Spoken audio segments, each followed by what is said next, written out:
So I stand here as a representative of a field called aging science, longevity science. Some people call it anti-aging. We don't use that as scientists. But what has happened in the last 25 years is nothing short of revolutionary. And thank goodness I come from Harvard Medical School, or what I'm going to tell you tonight you would find extremely difficult to believe is true. I'm on record saying that the first person to live to 150 years has already been born, and I said that about 5 years ago, and in the last 5 years, something extraordinary has happened since, making me think that it's not just 150 years, all bets are off. And that's not just for somebody who's born today, who will live definitely into the 22nd century, where the technologies that they'll have, we can barely even imagine. Even 10 years from now, we can barely imagine. But those of us who were born in the 1960s, like I was, 1970s, 80s, and even those who are now just in their 20s, will benefit from this real major advance that I'm going to tell you about today. This is also personal. It's not just about technology. In my family, I was raised by my grandmother predominantly. My mother also helped. She was working. But my grandmother escaped Europe in the 1950s, having lived through, as a young girl, the Depression, World War II. She was from Hungary. It was a brutal time. She escaped to Australia, where I got my accent, and I came to MIT in my 20s. But she raised me to believe that humans can do better than we've done in the 20th century. And she said it's partly my role to show humanity can be better than they are. And that's what drives me every day I get up. And my goal since I was really 4 years old was to try and leave the world a better place. And in my teens, late teens, in college, I thought, well, there's this thing that happens to everybody called aging, and it's 90% of all the sickness and suffering in the world, but no one seems to care about it. You go to your doctor and they say, yeah, that's normal. You're old, you should be getting sick. And I said, that's not right. At any age, we should apply the same technology, the same effort to make people live as long as they possibly can. We fought against cancer, we fought against heart disease, we're fighting against Alzheimer's disease. What about aging? And I refuse to believe that just because this is natural and common, that we should regard it as something different from a disease. In my view, in my world, aging is a medical condition. So you see behind me an image of my father, who, of course, is the son of my grandmother who raised me. My grandmother lived a very different life than my father. My grandmother smoked, drank, did pretty much everything that was not going to slow down the aging process. She died, like a lot of people do, who lived through the 20th century, in a frail state, demented, in a slow decline. It was very painful for her, and certainly painful for us as a family to watch. My father, on the other hand, has watched the science come out of this field and done the right things that we'll talk about later. So at 82, he started a new career. He's thriving. He's looking forward to the next 20 years of his life, if not longer. This is what I want for everybody. We can all do this if we just know the facts and don't pay attention to 99% of what's out there on the internet, because it's all wrong. Speaking of wrong, we have a new theory of aging. We used to think that antioxidants were the cure to aging. And if you go to the supermarket, you'll still get a lot of that bull. It's not true. Antioxidants have been really unsuccessful at lengthening the lifespan of anything, even a worm. It doesn't work that well. The reason is that there's much more going on than just free radical damage. What we need to do is to tap into our body's natural defenses against aging. We have three main sets of defenses. One's called mTOR, responds to fasting. One called AMPK, responds to low energy and lack of sugar. You want to keep your blood sugar levels low as possible without fainting. And the group of genes that I work on are called the sirtuins, and they respond to all of the things that we do, the adversity, the exercise, the fasting.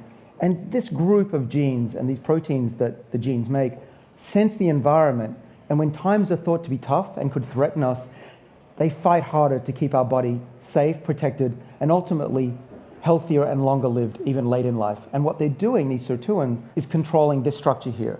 They're doing a lot of things, I should say, but the main thing that I believe they're doing to make us live longer is controlling what we call the epigenome. If you haven't heard of the epigenome, think of it like this. We have DNA. I'm showing you it as a blue strand. It's digital information, A, T, C, G. There's 4 bases. It's base 4. It's not base 2 or binary. The epigenome is not digital. It's mostly analog. And anyone who's old enough to have had an analog device, whether it's a tape recorder or a record player or record, these things get disrupted, they get scratched. It's very bad, very poor at copying information. And that's true for the epigenome as well. Copying epigenetic information doesn't work that well. What is the epigenome?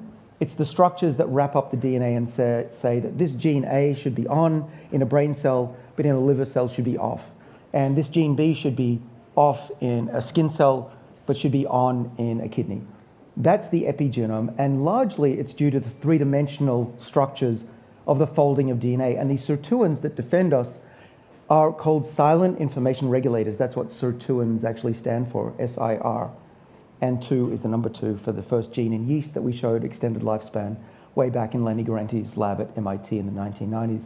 But here's the analogy, that the DNA is the digital information on a compact disc. Those of us who are old enough know what that is. For the youngsters, this is what we used to store 20 songs on. It was great technology. That's your genome, the digital information. The epigenome is the reader, and it can read different songs depending on different parts of the body and different cell types. But what I believe is causing aging is the skipping of those songs, skipping of the reader. And what makes songs skip? Scratches. So aging is essentially scratches on a compact disc that makes the music skip. And eventually, cells, by reading the wrong genes, skipping the wrong genes, lose their ability to fight against disease. They lose their function. We get dementia, we get heart disease, we get cancer, we get frailty. That is aging. So with this new theory of what I call the information theory of aging, we can perhaps test this by testing if epigenetic changes cause aging. And if that's true, is it possible to reset these structures back to being young? Is there a backup copy of the epigenome? In other words, can you polish that CD and get back the original music of our youth? Before I go on, I want to point out, in this structure, there's something really important. It's not just the proteins that wrap up the DNA, but the modifications that are on the DNA itself. Chemical additions called methyls. Methyls are carbons with 3 hydrogens. They're very simple. And cells add them as we're developing in the womb to say, all right, that cell that's come from a stem cell should be a neuron for 80, 90, 100 years in the brain, and this one should be a skin cell. These marks, called methyls, dictate the production of 26 billion cells that many of them have different functions in the body, even though they have the same set of instructions encoded in the DNA. What's been found since 2013, Stephen Horvath and his colleagues discovered that by reading the changes over time of these DNA methylation marks on the DNA that are attached to the letter C in the DNA, not the A, T, or G, you can estimate somebody's biological age because it's reproducible. We're all aging due to the same mechanisms, and that there's a pattern that occurs from conception very rapidly until we're born, and then slows down, and then is linear throughout our lifespan. We can measure that clock. I can take your blood, I can take your skin, any part of your body, and I can run that through what's called a DNA sequencer, measure the methylation, there's thousands of them, and putting that into a machine learning derived algorithm, I can tell you your actual real age, not your chronological age. I mean, birthdays, who cares? Number of times the Earth's gone around the sun, are you kidding me? That's not your real age. What your real age is this, changes to the epigenome that determine how old you really are. So the question is, if we tweak the epigenome, if we scratch that CD, if I'm right about the information theory of aging, what do we get? We'll get accelerated aging. This is a mouse that's the control in my lab. So we've tweaked this mouse in every other way except scratch its CD. At the same time, we took a sibling born at the same time, and we, for 3 weeks, accelerated the scratches on the CD. We disrupted its epigenome, and the cells started to lose their identity. The mouse didn't feel it. It's like getting an X-ray, you don't feel that. But what happened 10 months later was we got an old mouse. This isn't just a mouse that looks old. This mouse is literally 50% older than its sibling, even though it's genetically identical. These are twins born at the same time. One is old and one is not. We can drive aging as fast as we want forwards. Then the question is, if you can give something, can you take it away? And if I'm right, the answer is yes. First of all, let me show you about a minor tweak to age reversal. We found these sirtuins can defend against aging, but they can also reverse aspects. If we activate them, either giving them molecules from the plant world that plants produce when they want to slow down their aging process and survive, we call these xenohermetins. We have drugs that have been in development. We have more that are coming. We have one in particular that's of interest, and it's called an NAD booster. NAD is a fuel for the sirtuins, whereas Veritol is the accelerator pedal. So giving the fuel to these mice, I'll show you what happens. One of these mice has been on the sirtuin activating molecule called NMN, nicotinamide mononucleotide. And hopefully you can guess which of these mice has been rejuvenated from an old state. These are really old mice. They're almost 2 years of age, and only one of them has been drinking NMN in the water. And if you pick the mouse on the right, you'd be wrong. It's the mouse on the left, obviously, and we have published in the journal Cell in 2018 that this is possible to rejuvenate the cardiovascular system of mice and make it younger through the sirtuins. And we know it's working through the sirtuins because if we delete those genes, you don't get this effect on these mice here. But that was just the beginning. That's 2018. We're now in a world where our technology makes this pale by comparison. We now have the ability to reset the age of an entire animal, leading to one day being able to reset the entire age of our bodies. What did we do? We really stood on the shoulders of a scientist, Shinya Yamanaka, who won the Nobel Prize in 2016 for discovering a set of embryonic genes that could take an adult cell, a skin cell from any of you, and turn it into a pluripotent stem cell that could be made into any other type of tissue. And we can do that in the lab. High school students can do this by putting in the 6 Yamanaka genes. Now, we found that if you put in a subset of 3 of them, OCT4, SOX2, and KLF4, short for OSK, we could take the age of the body of a mouse backwards, but not so far that it would become a stem cell or a tumor. This was published in December 2020. It made the cover of Nature magazine, and the title on the magazine was Turning Back Time. This is one of the pieces of data from that paper. We did 3 things. The first was to damage an optic nerve in a mouse, and you can see on the top image that the crushed nerve is dying. That orange stain should extend all the way to the brain on the left.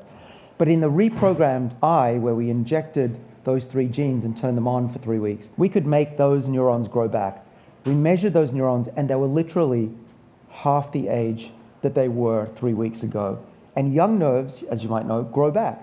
Adult nerves do not. So this was the first indication that we were on the right track. We also could see that those structures, that epigenome, those scratches on the CD, they went away. We can also grow human tissue in the lab. We don't know yet if this works in humans, but we can model it in the dish. These are human pluripotent stem cells that have been engineered into little mini brains. On the left of this image, you can see these are little organoids. These are quite similar to human brains. They have electrical activity. And on the right is the electrodes that we put the brains on. We can measure that. We think they dream, they have thoughts, and we can also age them using our technology of disrupting the epigenome. And now we've shown that if you reset the age of those little brains, they get their ability to think again. The electrical activity comes back. Does this mean one day if we reverse the age of the brain, you'll get your memory back? Possibly. We've done this now in mice. Old mice, we can rejuvenate their brain, take their brains back to half their age, and they get their ability to learn again. So you might say, well, this sounds great, but how long is this going to be before we have it? And my hope is that we're at a turning point in human history, as important as flight and Silicon Valley and energy and crypto. The 22nd century is going to be about biology and the ability to control your age and the rate of aging and slow down not just body aging and heart aging, but even brain aging with these tools and age reversal tools that are just coming along will radically change the arc of our lives in a way that we can barely even imagine. And when we can reset our age by a couple of years, which has now been published, that's been done by Greg Fahey and colleagues, if we do that every year, even just set your age back 1 year every year, what happens, right? Things then get really interesting. And that's the world that we have to stay alive to be able to witness. And if we all do the right things, we will witness that. Thank you very much.